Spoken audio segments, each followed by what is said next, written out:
Greenwood Village over ability to rent rooms to homeless people with disabilities. Federal lawsuit claims that city's 29-day limit on hotel stays violates the American with Disabilities Act. Commentary. Wondering if those people are from Douglas County. So this is Greenwood Village wanting to keep poor people as far away from them as they possibly can. This is just another city between Denver and Douglas County, exercising another form of sundowning.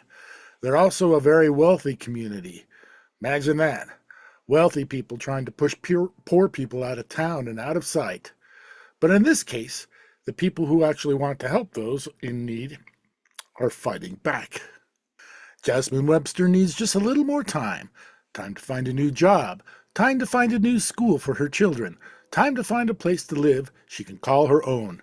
She's been living at a Motel 6 in Greenwood Village for a month.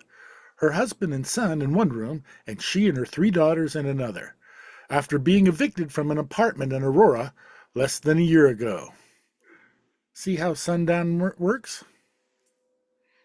They get forced out of one area for not being able to afford rent, and then when they get help in a different area, that municipality tries to drive them out.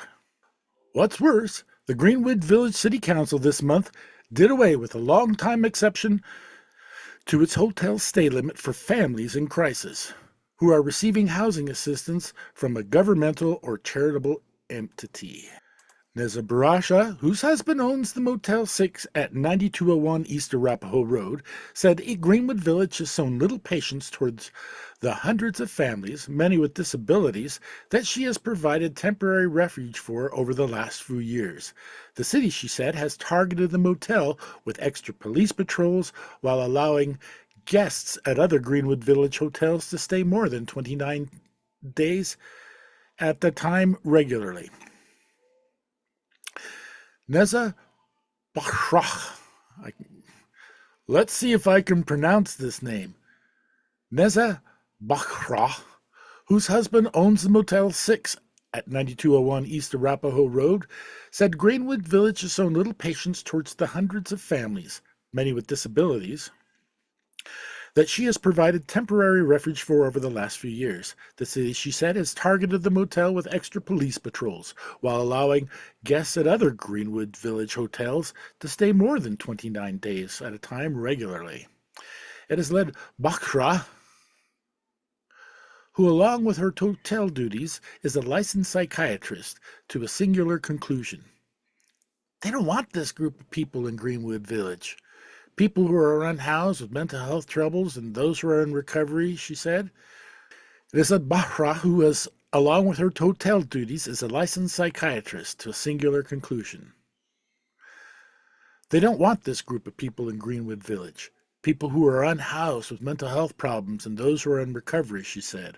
Earlier this month, Bahra and the County Economic Defense Project sued the city in the U.S. District Court for the District of Colorado, alleging Greenwood Village is violating the Americans with Disabilities Act.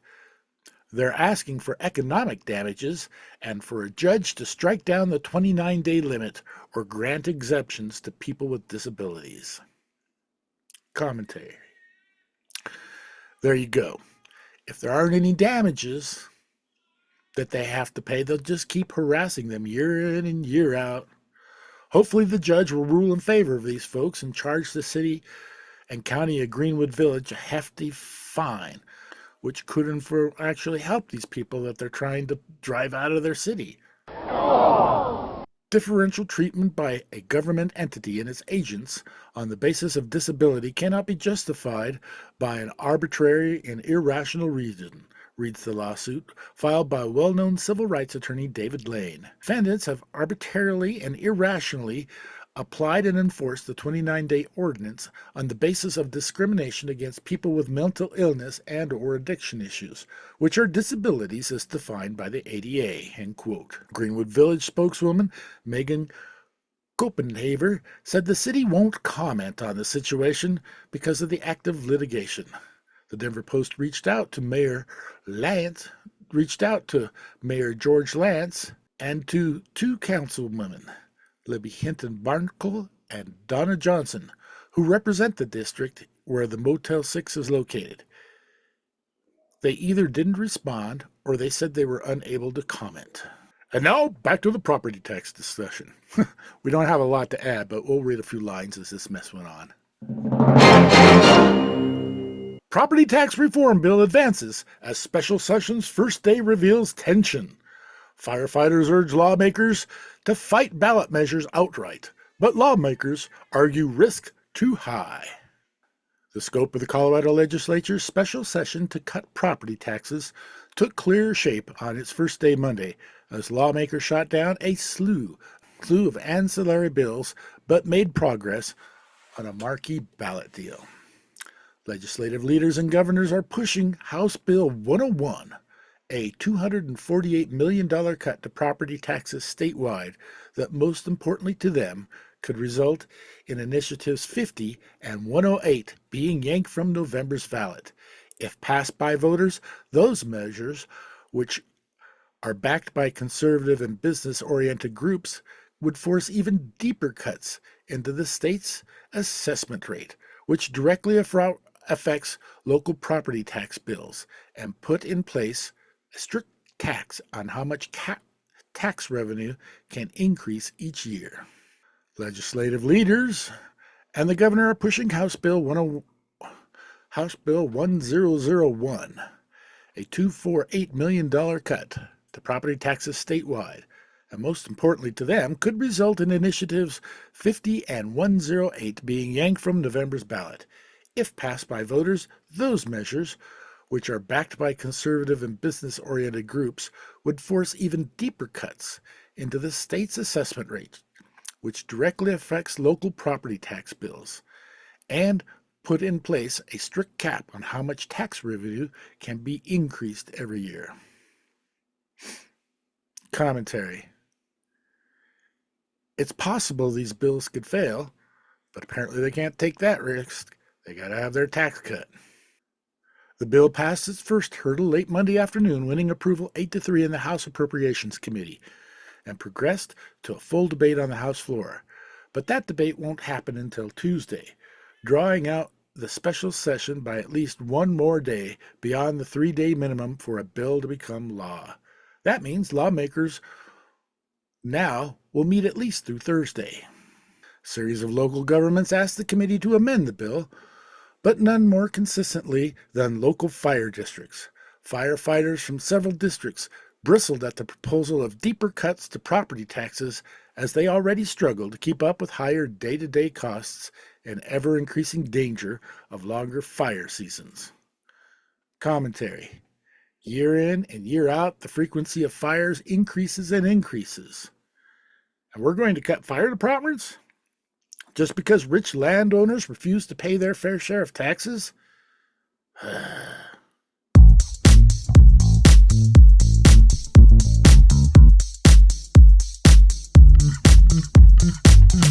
And a little more on the property tax proposal's first day.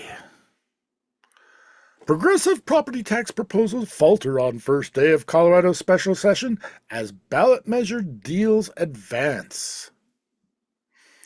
Rejecting the proposals helped to protect a $255 million tax cut deal legislative leaders struck in exchange for conservative groups abandoning a campaign at the ballot to enact even deeper cuts. On the first day of the state's legislature's special session, property taxes On the first day of the state's legislature's special session on property taxes, Colorado lawmakers Monday shut down a series of attempts by progressive Democrats to limit proposed tax breaks for whether wealthier homeowners and steer more tax relief towards the middle class.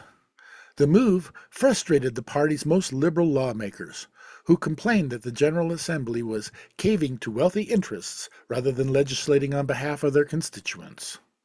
Duh! This may have been a very disappointing process, State Representative Emily Sirota, a Denver Democrat, said Monday in the House Appropriations Committee. Rejecting the proposal helped protect a $255 million tax cut deal legislative leaders struck ahead of the session in exchange for conservative groups abandoning a November campaign to enact even deeper cuts on the ballot. Commentary. This whole thing is about rich landowners pulling whatever shenanigans they possibly can in order to get their taxes reduced. They don't want to pay their fair share of taxes. Apparently, they feel they're above it. As if special deals for rich landowners isn't enough, here's another one. Political leaders respond by sounding sympathetic to their constituents, but vote with the institutions that fund their political campaigns. Wash, rinse, repeat. Political leaders respond by sounding sympathetic to their constituents, but vote with the institutions that fund their political campaigns. Wash, rinse, repeat. Political leaders respond by sounding sympathetic to their constituents, but vote with the institutions that fund their political campaigns. Wash, rinse, repeat. Measure viewed as potential fix for downtown Denver's doom loop headed to some city voters in November. Mayor Johnson hopes obscure Denver Downtown Development Authority will fuel city's revitalization.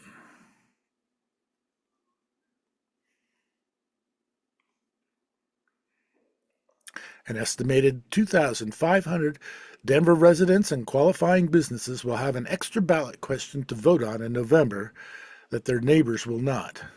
Commentary. So, a $500 million ballot initiative in the form of a bond that will be paid for by the whole city is in the hands of 2,500 Denver residents and qualifying businesses. So it's possible that the qualifying businesses could both have a resident and a business getting a double vote. I mean, I'm not sure how all that works. But rich guy Walter Eisenberg wanted it on the ballot. Kind of wonder how involved he was with the folks trying to lower the property tax rates at the state level. Back to the article. City Council on Monday agreed to put the future of Denver Downtown Development Authority and thus potential funding for more than $500 million in infrastructure and other products in the city's downtown core in the hands of those qualified electors. Mayor Mike Johnson announced his ambitions to greatly expand the little-known taxing authority at a press conference outside Union Station in May. At the time, he described the tsunami of new public investment that expansion could bring as a means to snap downtown out of doom loop of falling commercial activity and rising crime that emerged at the outset of the COVID pandemic. You do realize the pandemic's over now. Maybe just finishing the work on the 16th Street Mall will take care of all of that, rather than an additional $500 million. The city's core is experiencing what is believed to be record levels of office vacancy, according to real estate firm JLL. Commentary. Hey, if businesses don't know how to keep businesses afloat, but the building's still there, that's an option for housing people. Cities for people. Cities are for people and to keep them alive and to make their lives better. Businesses will come and go. The moment you start prioritizing businesses over people, you create a doom loop.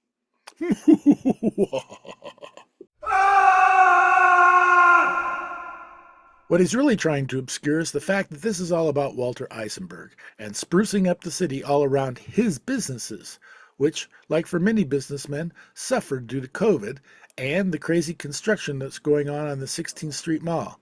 But he can't wait for all that stuff to just happen in its natural time. He has to have a special investment for him and his businesses and his buddies. None of this involves housing. In fact, it'll further gentrify the area, making it more difficult for people to live there. Remember Joe Henry from earlier? Former Brown Palace hotel worker?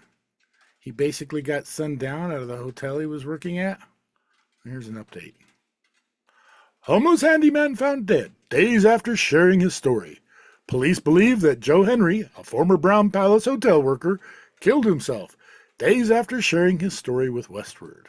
Joe Henry, a former Brown Palace handyman who was fired for sleeping in out-of-order rooms while he was homeless and shared his story with the Westward, died from an apparent suicide on Thursday, August 22nd, only 2 weeks after his firing, according to the Lakewood Police Department.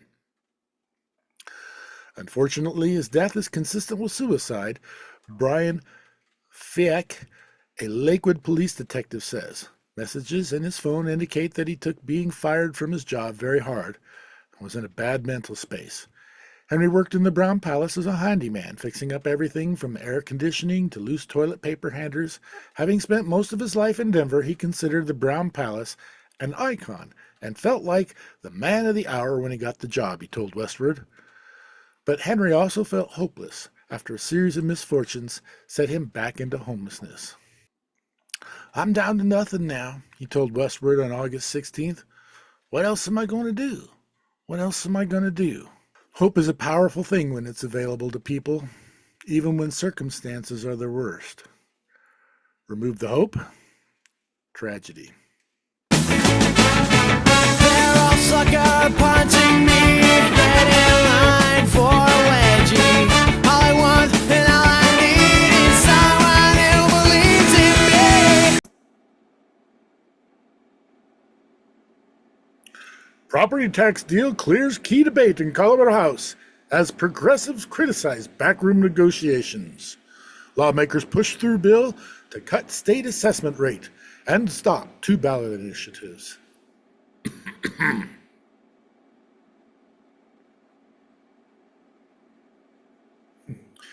Even more on the special property tax section. What a mess that was. Property tax reform bill at the center of the state officials deal with conservative activists to pull back a pair of ballot initiatives advanced on schedule Tuesday, clearing a key hearing before the full Colorado House of Representatives. The measure now needs a final House vote on Wednesday. Should it clear that, it will then face a marathon of votes in the Senate as lawmakers end to end the special session before Labor Day. House Bill 1001 builds upon years of tweaks to property tax policy in the state following voters' repeal of the residential tax stabilizing Gallagher Amendment in 2020.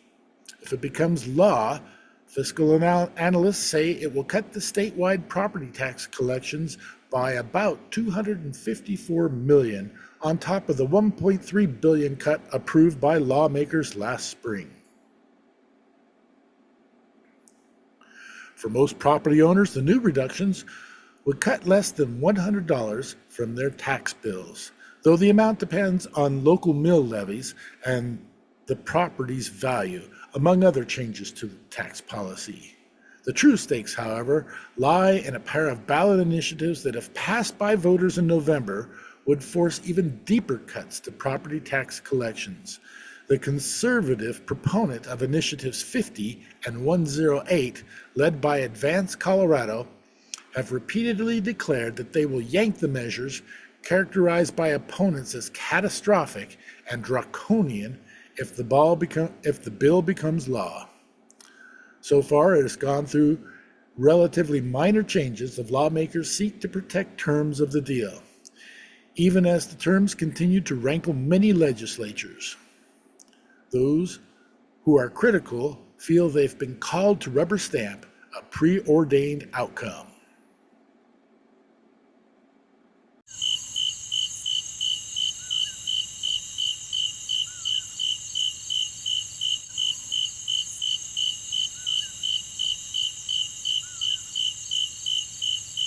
Political leaders respond by sounding sympathetic to their constituents, but vote with the institutions that fund their political campaigns. Wash, rinse, repeat. Political leaders respond by sounding sympathetic to their constituents, but vote with the institutions that fund their political campaigns. Wash, rinse, repeat. Political leaders respond by sounding sympathetic to their constituents, but vote with the institutions that fund their political campaigns. Wash, rinse, repeat. Boring. So what do you think of this special session property tax? You think it'll pass? Colorado lawmakers pass property tax deal that aims to stop November ballot measures. Oh, look at that. It passed. The passage of House Bill 1001, which came despite consternation from some liberal Democrats.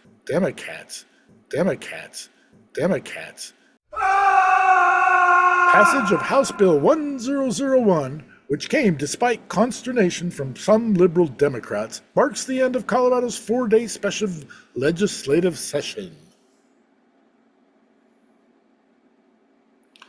Oh my gosh, it's finally over. Colorado lawmakers on Thursday gave final approval to a property tax deal that will provide small cuts to homeowners and some businesses, while putting new limits on future property tax growth. In exchange, a pair of conservative groups agreed to remove two measures from the November ballot that would have enacted far deeper cuts, jeopardizing public services and private development across the state. Commentary. It was the fifth time in the past 4 years that the General Assembly passed a statewide property tax cut, as lawmakers tried to strike a balance between funding public services like K-12 schools while providing some relief to the state's rising cost of living, which has escalated since the pandemic.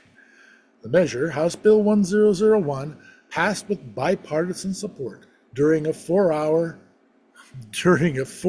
special session, even as progressive Democrats objected, likening the bargain to extortion. Once it is signed into law by Governor Gerald Poulos, the bill would cut property taxes owed in 2026 by an estimated $255 million in the deal to prevent a $2.4 billion tax cut initiative 108 from going before the voters. Commentary. The whole point of this was to prevent the general public from voting on these tax measures. They must have thought that those tax cuts would be defeated. So the people who pay for the campaigns of our politicians forced a special session, forced backroom deals, forced the issue in order to get the largest tax cut they could negotiate behind doors. That's the whole deal on this whole thing. Everything else is smoke and mirrors.